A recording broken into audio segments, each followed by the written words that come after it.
Let's talk this brand new 2026 CFMOTO 675NK for Naked, which is the naked version of the 675S as I've reviewed, and it's on my channel. Go check it out if you haven't already.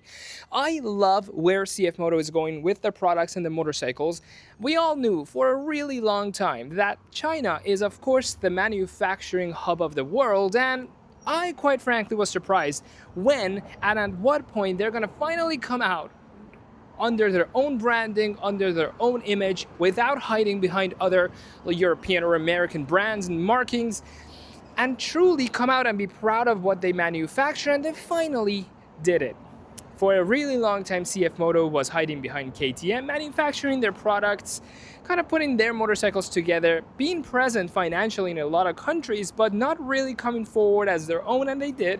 Now you have CFMOTO with these really beautiful motorcycles. Pretty much the entire thing is manufactured by CFMOTO, with minor exceptions here and there, like the brake calipers that are J1, which is a Spanish company under the umbrella of Brembo. But other than that, everything else on this motorcycle is CFMOTO built, designed, and delivered to your local dealerships. But anyways, what we're gonna do today is we're gonna go wheel to wheel and everything in between on this 2026 CFMOTO 675NK and see for about $7,499 MSRP what you're expecting to get in 2026 from China. Then we're gonna get on it, go out there and put everything this motorcycle offers to test. Let's go.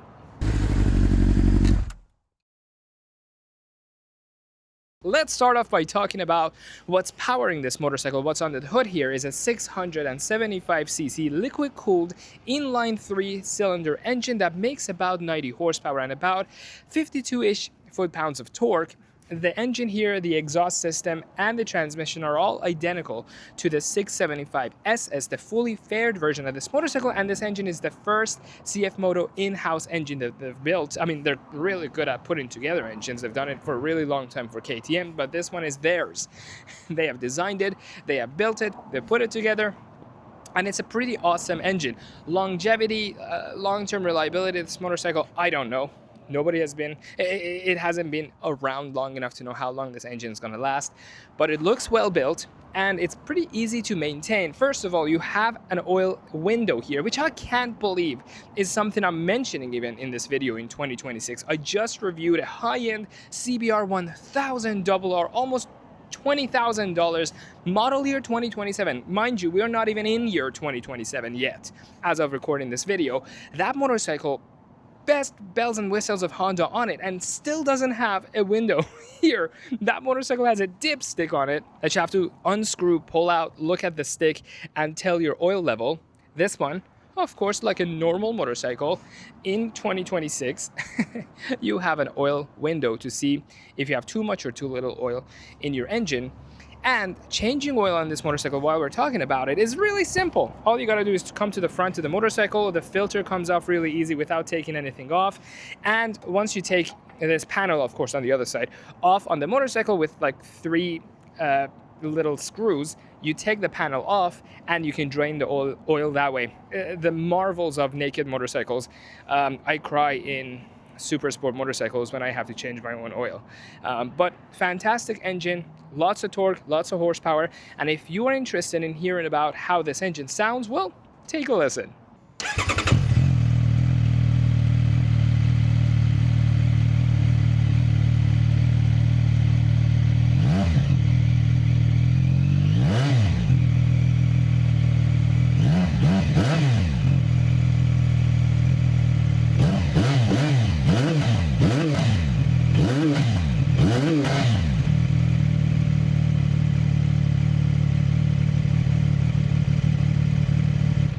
Now let's talk about the design of this motorcycle, and I think the naked version of this bike looks slightly more handsome, and the design generally pops more on this version than the fully faired version, the SS. The fully faired version looks fine, but I think this one looks more handsome, and there's a reason for that. It's because CFMOTO has gotten the help of Kiska Design with the design of these motorcycles, and Kiska Design is an Austrian motorcycle designer that also helped KTM and Husqvarna design their motorcycles. And one thing you notice about those two other manufacturers is that they don't have a strong super sport presence. Husqvarna doesn't even have any super sport fully faired motorcycles, and KTM's super sport bikes look awkward. They're not the most handsome motorcycles out there. Of course, it's all subjective. You may like it, but generally speaking, KTM super sport motorcycles don't look that fantastic. And that exact flaw in design has been kind of translated to CFMOTO. The naked version of this motorcycle looks better than the fully faired version, at least in my opinion. This motorcycle comes in 2 color palettes. You can either get it in this glacier white paint or the Tundra gray. The Tundra gray was the SS that I reviewed. This one is glacier white.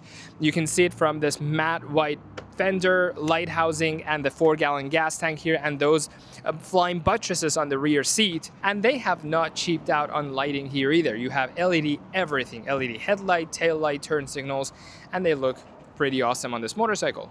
And while we're up here, let's talk about the brake calipers. This motorcycle has J. Juan calipers, which is a Spanish brand, and up until I think 6 or 7 years ago, they were independent, and now they're just owned by Brembo. So essentially, you have Brembo brakes on this motorcycle. And on our right, I'm gonna give them a try and see how they work. These are 300 millimeter 4-piston brake calipers. Pretty good for a motorcycle in this cc. This type of brake caliper is usually seen on liter bikes, but they have brought it into the 675cc class, which should be overkill, to be honest, but it's better to have them than not to have them.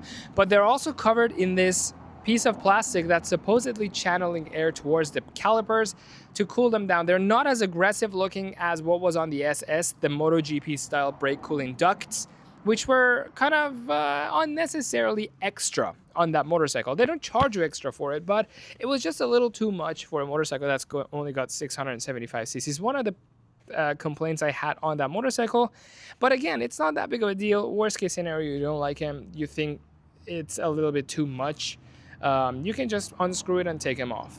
Now, moving back here, you're gonna get to the passenger seat, and it's removable like every other motorcycle. And the way to do it is you grab the key, you put it in this keyhole on the left side of the motorcycle, and you unlock the seat.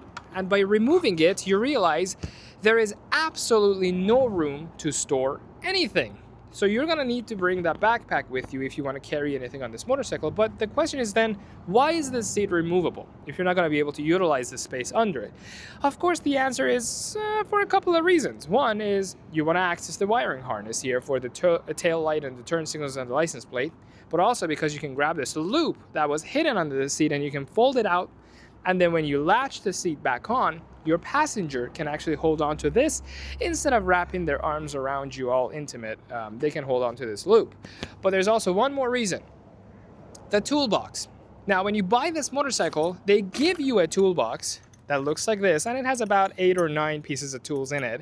But the owner's manual admits that this motorcycle has 0 room to feasibly fit this toolbox, because if you put it here, you can't put the seat back on it and latch it. So what you are supposed to do per the owner's manual is you grab your favorite tool, the Allen key, and you place it in these plastic tension molds here. You put the Allen key in there, so you reserve the most useful tool for on the go.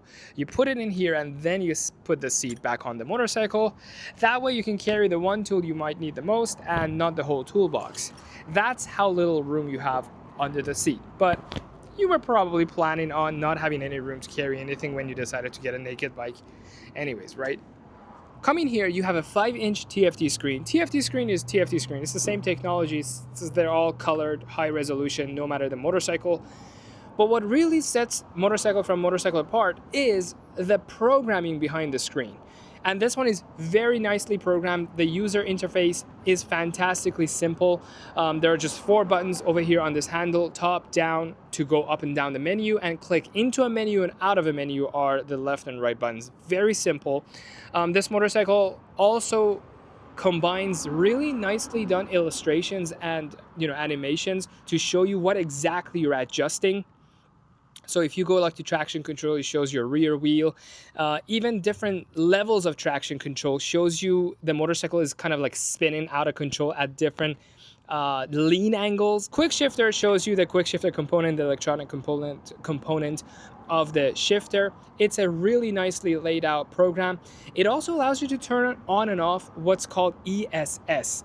It's the emergency stop signal, which is a really nice technology. A lot of motorcyclists get that done aftermarket on their motorcycle. This CFMOTO has it already done, which essentially is when you turn it on and you're above a certain speed and you aggressively brake, the brake light flashes a couple of times to attract the attention of the driver behind you so that they don't rear end you. Overall, a fantastic technology package, traction control, ABS on this motorcycle, quick shifter, only up direction, but still better than nothing on a $7,500 motorcycle. That's fantastic. Again, the CBR 1000, I don't want to trash it too much. CBR 1000 liter bike 2027 model didn't even have quick shifter up or down, and that's a super sport motorcycle. Overall, the technology packet is top notch on this motorcycle, and I'm surprised they were able to pull that off at the price point of this motorcycle. And with all of that out of the way, I think you and I are ready to take this motorcycle out on the road and give it a try. But before we do that, a huge shout out to Linwood Motoplex for allowing us to have this bike for the day and to take a look at it and to figure everything there is to figure out about it and to show you guys so you are a more confident shopper when you go around checking out various naked bikes to see which one fits you the best. Huge shout out to Linwood Motoplex. They are my local dealership for KTM products, for Kawasaki, for Yamaha, for Ducati. They even have an attachment to their dealership for Indian motorcycles. And to complete the package, they sell boats, jet skis, watercrafts, four-wheelers, all kinds of products, in addition to fantastic promotions that they have. For example, on this particular motorcycle you're looking at, they have $1,000 off an already cheap MSRP. I mean, the claim to fame of CFMOTO is that their motorcycles are cheap and you're getting another $1,000 off of this bike. I will leave the link to this motorcycle and to the dealership in the description section of this video. Go check them out, Linwood Motoplex. And with all of that, let's go and ride this bike. Nice upshift, quick shifter, perfect. Very smooth power delivery. I'm trying to keep the RPM low because, I mean, the motorcycle has what right now? 0.9 miles on it. Completely still in the braking period, and I do not want to put stress on the engine.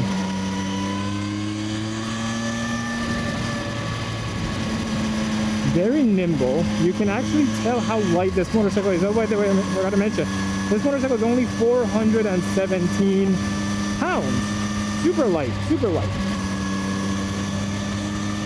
Power is instant. Delivery of power, let me look at it. This is amazing.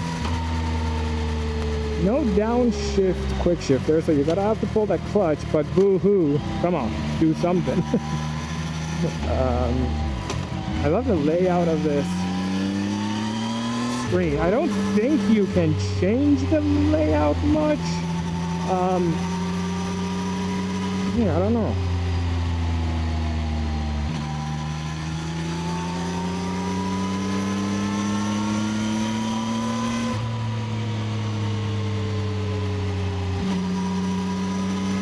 The sound of that exhaust is actually awesome. I mean, it's the same sound as the SS. They both sound really fantastic. I don't see modes per se, and while reading the owner's manual, I didn't see it either. But you can just play with traction control and ABS and all those things to kind of maybe create your own little mode. There is no like speed, sports, rain, road. There is none of that going on. What's this button? Oh, traction control. Oh yeah, you have a quick traction control button. Oh, I'm flashing that motorcycle, the car in front of us. So TC button right here, TC1, TC2, TC1, TC2. Let's see if I hold it and it turns it on, off. And you can see that TC is off now. You also have TPMS or tire pressure monitoring system, and it says 2.2 bar front, 2.6 bars rear. There is, I'm sure, a way to change those units. So if I go to information, down to, I can't change it there. Let's see if we can change it in the settings maybe. Information 1, information 2, unit. Speed pressure, instead of bar, let's put it on PSI. Beautiful. Yep, 32 PSI front, 38 PSI rear. And I'm sure like the tires probably glow red or something if you are low on air. Nice. Okay. Traction control is off now. We gotta kind of watch out for that. Brand new tires. Wow, that growl in low RPM is fantastic. Very like MV Agusta.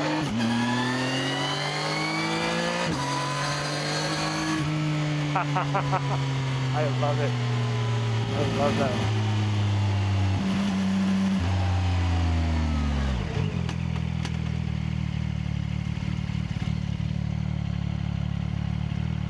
The suspension is really soft. I mean, it's not adjusted for me at all, but it's stock, is what I'm trying to say. Is when you buy this motorcycle, of course, you have to adjust it for your height and weight and everything, but they are adjustable. Front and rear suspensions are adjustable. I'm not sure about the rear. I forgot to look up, but I'll throw it on the screen. I know the front suspension is adjustable. Not sure about the rear. And this light here is the photo sensor. So if I block it, the screen is supposed to get darker, which it did. It just got a little darker. And if I remove it, the screen gets brighter.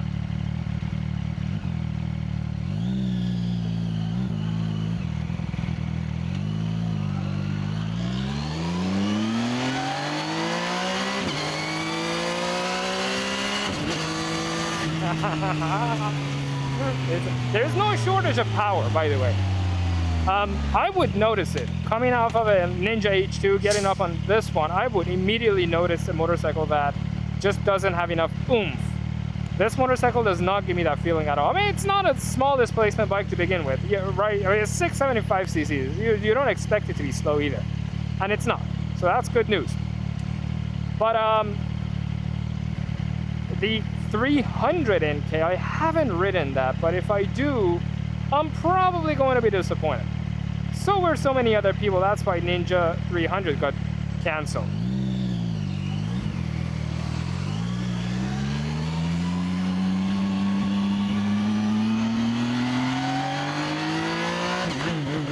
Ooh, I put it in neutral.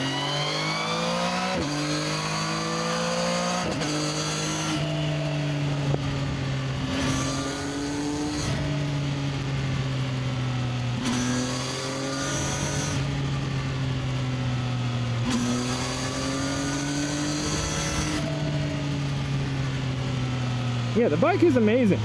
It's very comfortable. I am 5'7" and I flat foot this motorcycle easily. Power delivery is fantastic. Quickshifter is an awesome addition. This TFT screen, albeit small, perhaps because I just got off the Ducati X Diavolo. I mean, it's a $30,000 motorcycle, but that TFT screen is slightly larger. I think that's 7 or 7.5 inches. This one is 5 inches. 2 inches of difference is pretty big when it comes to a TFT screen.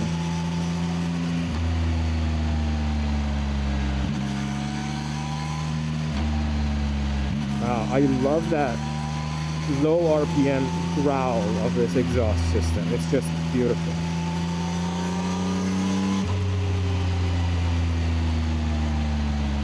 Oh, I just did FN here and the volume slider showed up. I guess that's just for your phone connectivity or something. Probably stands for function. I don't know. You can probably program it to do different things.